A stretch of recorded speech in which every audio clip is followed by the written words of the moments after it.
pangalan. Ha? Oh, sige, sige. Sige, 1, 2, 3, 4. Ayun lang.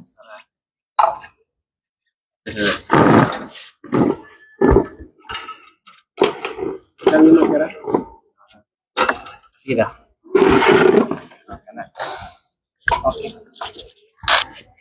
Sige na, ma'am.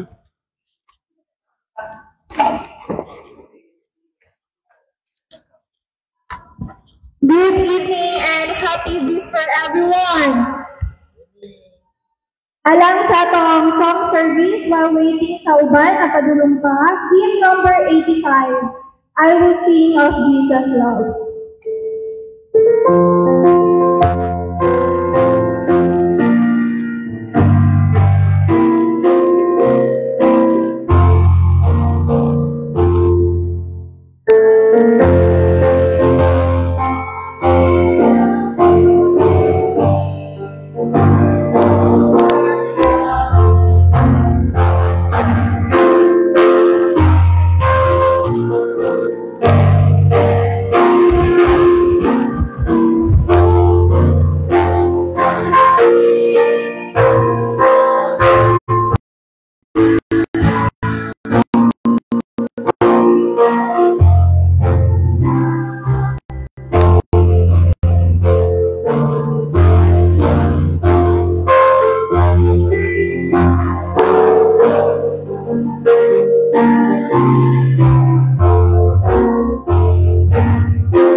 For our opening song, hymn number 217, 217.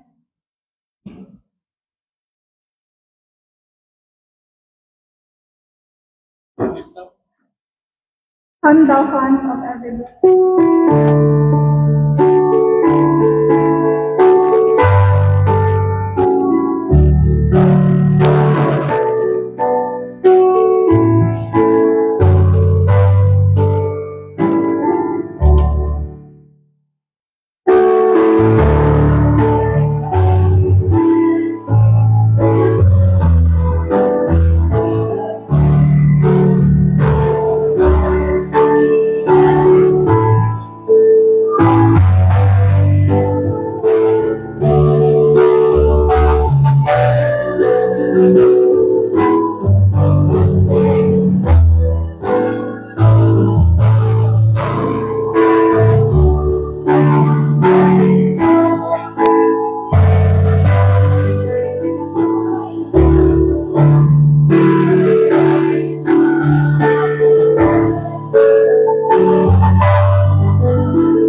Shall we pray?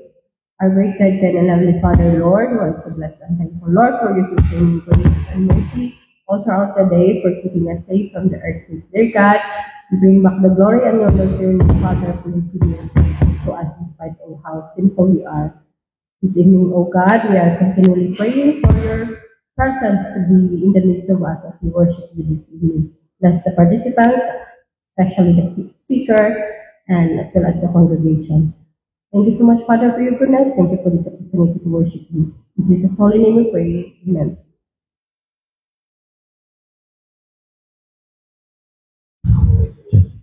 Good evening and happy Sabbath once again. My part this evening is to announce to you the parts and the participants of our program. The program is started by the song leader, the song service, and then followed by the opening song in hymn number 217, From the Fount of Every Blessing. And then the opening prayer by Sister Aimee Ruelan. And then after my part will be the messaging song by Sister Rima Balbin. And then to be followed by the message and words by Sister Jem Galgo. And then the closing song, the song leader, and the closing prayer. Song leader is Sister Karin Leobuya, and your presider is Brother Philmar Yunan.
Microphone po.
The multitude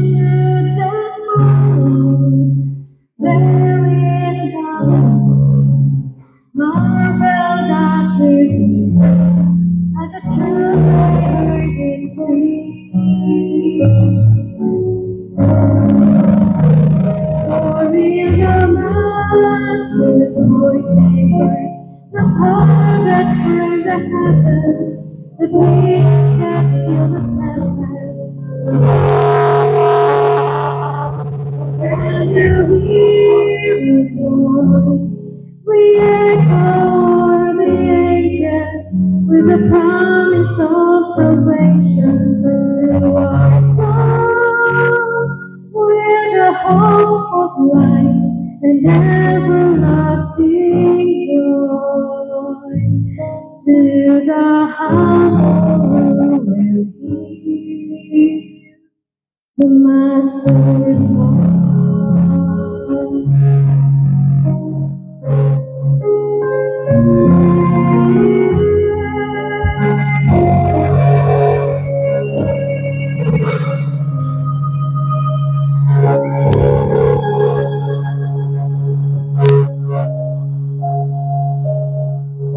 Abiding the Savior's hand, walk with meekness and be blessed.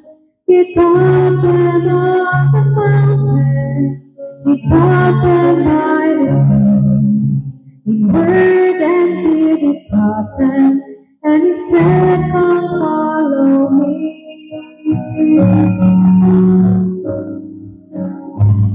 And in the Master's voice they heard the power that freed the heavens, the peace that stilled the tempest, the love that saves us all. Can you hear his voice? We echo all the ages with the promise of salvation to our souls, with the hope of life and everlasting joy. To the humble who will hear the Master's voice.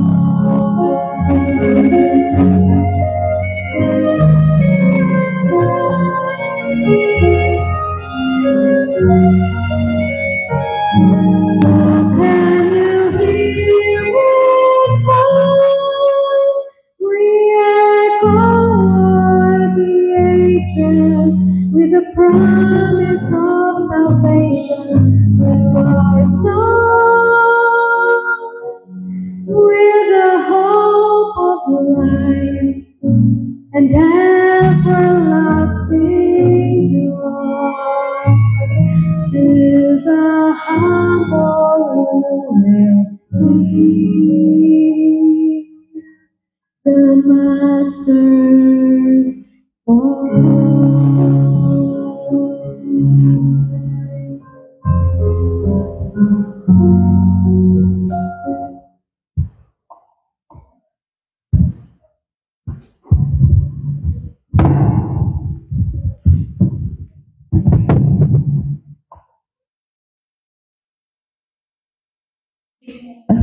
Good evening, everyone. Happy Sabbath. Bisan pag nagkalinog-linog na no, mafeel gyapon nato ang presence sa Ginoo. Mafeel gyapon nato nga today is Sabbath day because we are protected by His guidance and by His presence. Ang linog, it is a wake-up call. Today, nakafeel tag mga linog, na-feel nato ang linog, dili lang diriya pero hantod sa Davao Oriental. Dako kay sa scope ang linog nato ang na-feel karon nga adlaw. Dili lang sa shape sa yuta, pero na-shape po dato ang mga heart, na-shape po dato ang mga pagtuo. Na kaning nga linog, dili lang ni siya linog. This is not just an earthquake. It is a reminder. It is a call that God is speaking to us, urging us to return, to pray, to repent, to prepare, and be thankful. Nga despite of the challenges, the trials, ug sa mga pagsulay na makauyog sa to ang mga kasing-kasing ug sa to mga pangunahuna. When we look up to Him,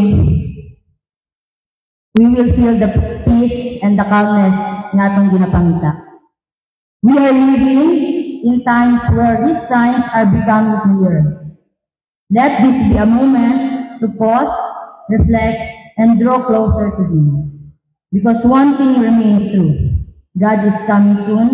Be ready and stay faithful. So, unsa UDI ang ako ang message karon. It is how to give thanks to God in tough times. Kita ba nga while galinog, makahuna-huna ba tag cover and hold? Nay uban nga makahuna-huna pa, pero nay uban nga makulbaan na, nga moderasyon na gawas. Nay uban nga gapaningkamot nga dapat tanan nga pinto, malak dapat, kaya nga i-genetic dira. Or dapat ang uban kay sa sobra kakulbaan kay ma-freeze na sila, malimtan na nila asang exit. Naay mga laylahi nga experience gaina, o katong mga every time nga maka-experience ka din. But no matter what you are facing today, if you can learn to cultivate gratitude, pasasalamat, in difficult seasons, God will use you to lift your head.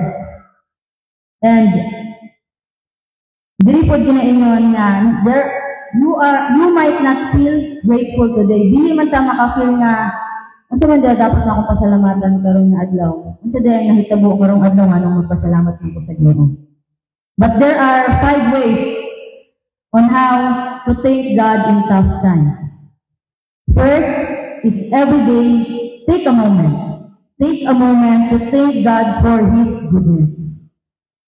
Kay diri as we look around, where we are sitting right now, perhaps wala tayong makitaan, bisan isa lang karison nga magpasalamat sa Ginoo. Nevertheless, God is inviting us. Nga stop looking around and lift your eyes to Him. Nangutan ako gaina sa ako ang makauban sa katrabaho. Ano ko nga, nganong maglisod o pasasalamat ang mga tao every time na sila problema. Ang gitubag sa kuha is because people are feeling kanang unsa ilang debate. Mas ma-feel nila ang ilahang pain, ang ilahang pain nga ginasuffer karon. Nang usahay malimtan na nato or we are blind nga dapat magpasalamat sa Ginoo kay giyatagan ko niya nga problema, giyatagan ko niya nga pagsulay. Kaya naman to strengthen us and also to protect us. Thanking Him for things nga isa siya sa mga reason nga niya he became trustworthy. Even when in doubt, His trustworthiness, give thanks for the ways He helps you in seen and unseen ways. Be purposely guiding our hearts into thanksgiving. A shift takes place within us. We align ourselves with the Lord and fills us with joy. Kaya every time na makapasalamat ma-feel na to ang kalipay. Ma-feel na to nga, Lord, salamat kayo sa linog, Lord. Pero salamat po, Lord, kaya protektahan mo despite na nalinog. Salamat kayo, Lord, na wala niya sa akong pamilya, Lord. Salamat kayo, Lord, sa mga pagsalay niya yung hatag karon. Every time na magpasalamat ka, there will be joy na mabuo sa inyong heart o sa inyong mind. And as the joy of the Lord fills our hearts, our capacity for spontaneous gratitude expands. So every time na magpasalamat ka, ang joy nga itong hibati, mas expand po siya. Dili lang sa itong sarili, dili lang po sa itong pamilya, but also sa mga people nga itong may encounter. Begin by thanking God for who He is, and you will soon find it easier to cultivate gratitude. Unsa ko nato pagpasalamat sa Ginoo kung wala ta kay siya. Unsa nato pagpasalamat sa Ginoo kung wala ta kabayo, unsa siya ka maayo, unsa siya ka powerful, unsa siya ka merciful.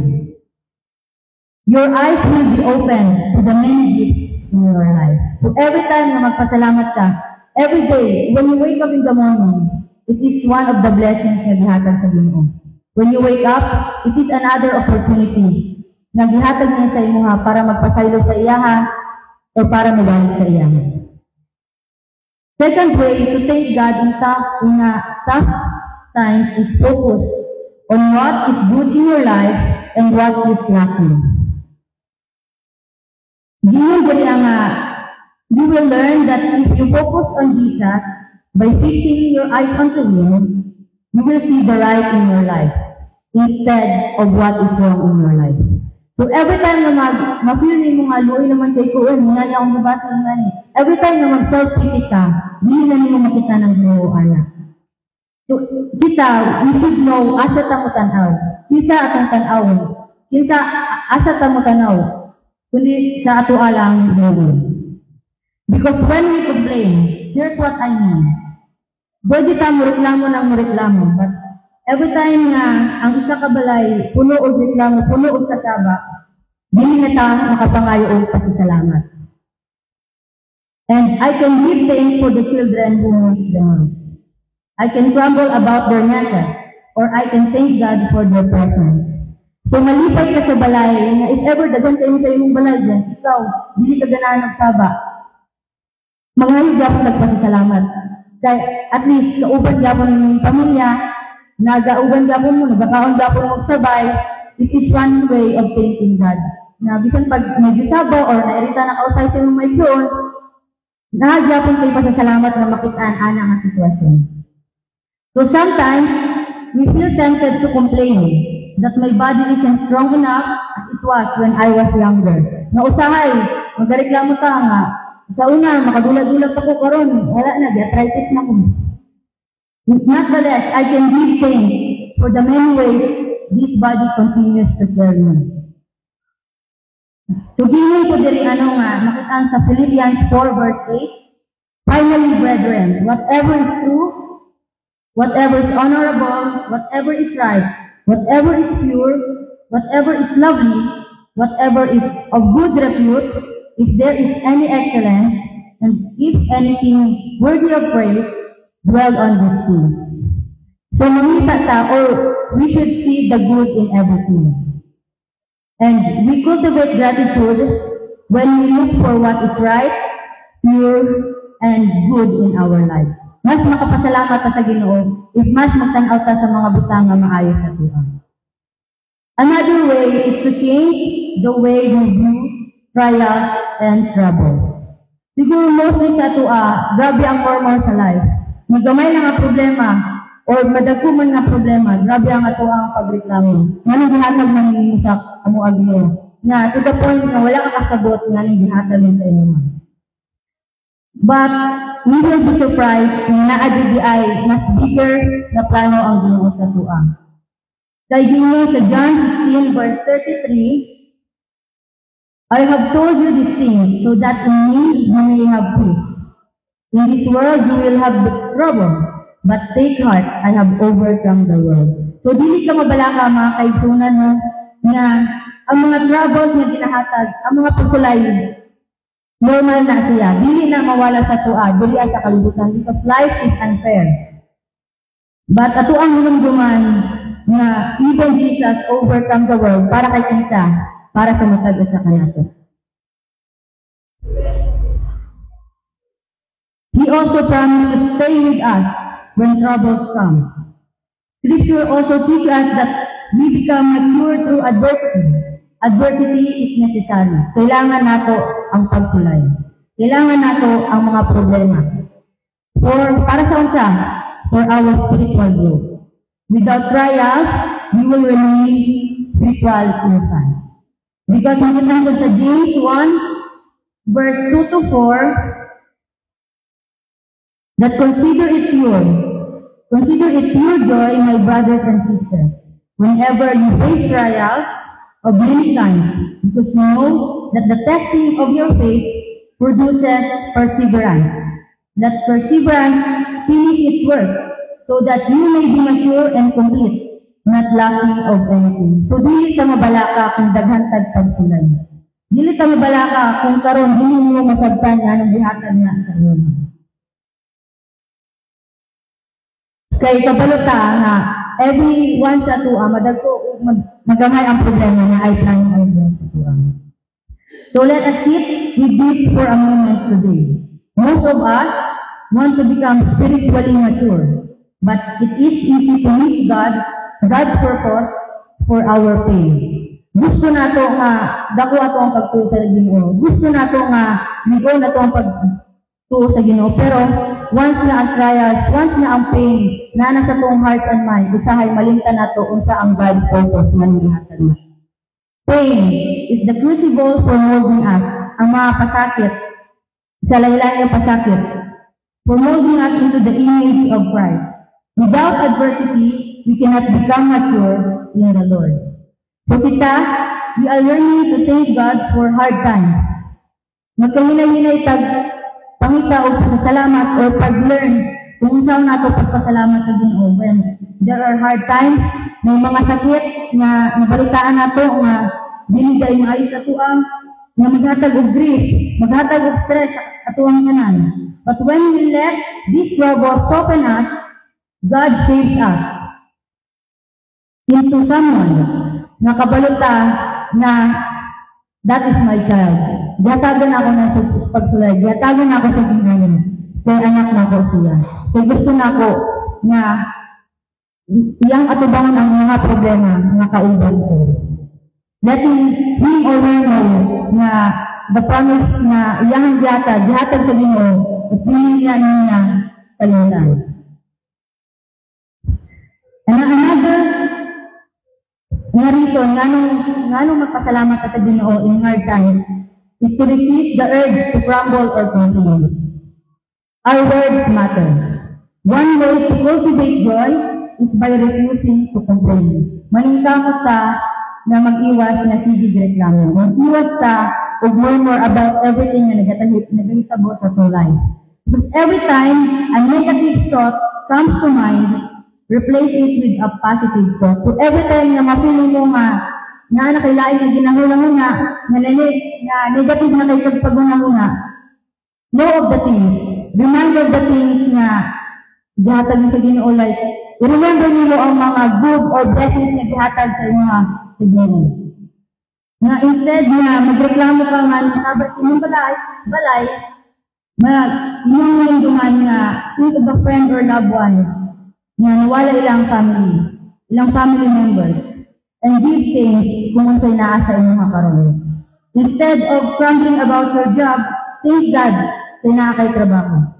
Thank Him kay naa kay trabaho nga makaprovide sa inyong family, sa inyong sarili, nga makabayad ka sa inyong bills, naa kay roof sa inyong head, and makaprovide ka sa inyong clean na water, pagkaon, and for much of the world, nga makaprovide ka ang mga gifts or luxury sa kalibutan. And lastly, start your day with thankfulness. We can change the way our brains function, our mindset, by focusing on God's goodness. So, naagari ang by spending 5 minutes each morning focusing on God's goodness for 30 days, pwede na ito ma-rewire or ma-change na ito ang mindset na consistently na mawala ang ato ang pag-murmur, ato ang pag-complain, and ma-change siya into joy and peace.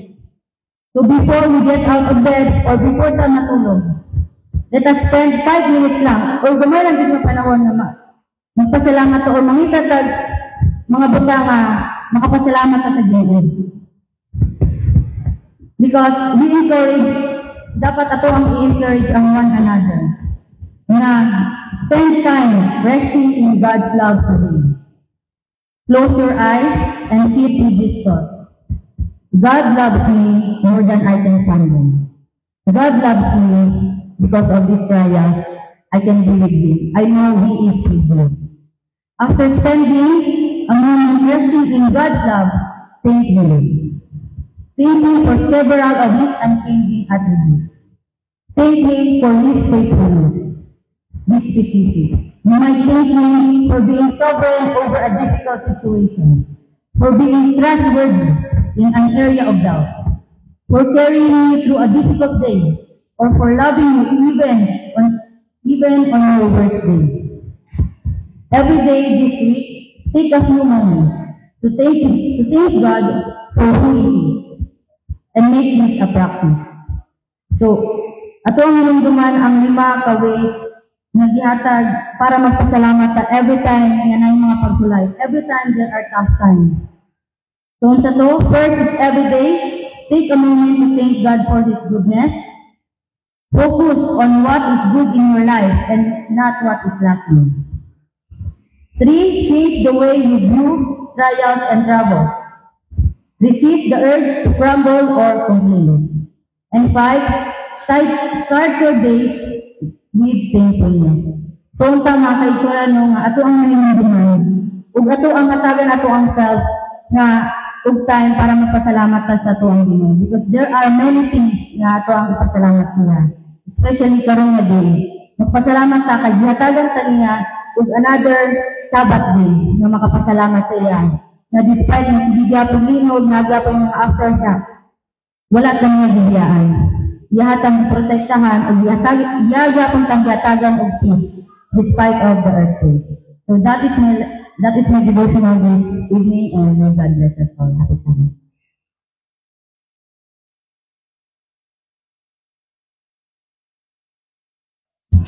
Okay. Mga kaigsuunan no sa atong message, mahimutag magpasalamaton Ginoo sa atong buhi nga Dios. Bisan pag-iuyog ang ato ang pagtuo o giuyog ka karon ni na sa kagabhion sa mga pagsulay sa atong kinabuhi, mga kaigsuunan, magpasalamat ta. In response to that, atong kantaon ang Rejoice Ye Pure in Heart, hymn number 9.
Let us pray. Heavenly Father, thank you for this wonderful evening that you have given to us. Thank you, Lord, for the success of our test for this morning. Thank you, Lord, for reminding us that being grateful, to have the gratitude that we need every day. To look up into you. We pray for the glory of you, Lord. In Jesus' name I pray. Amen.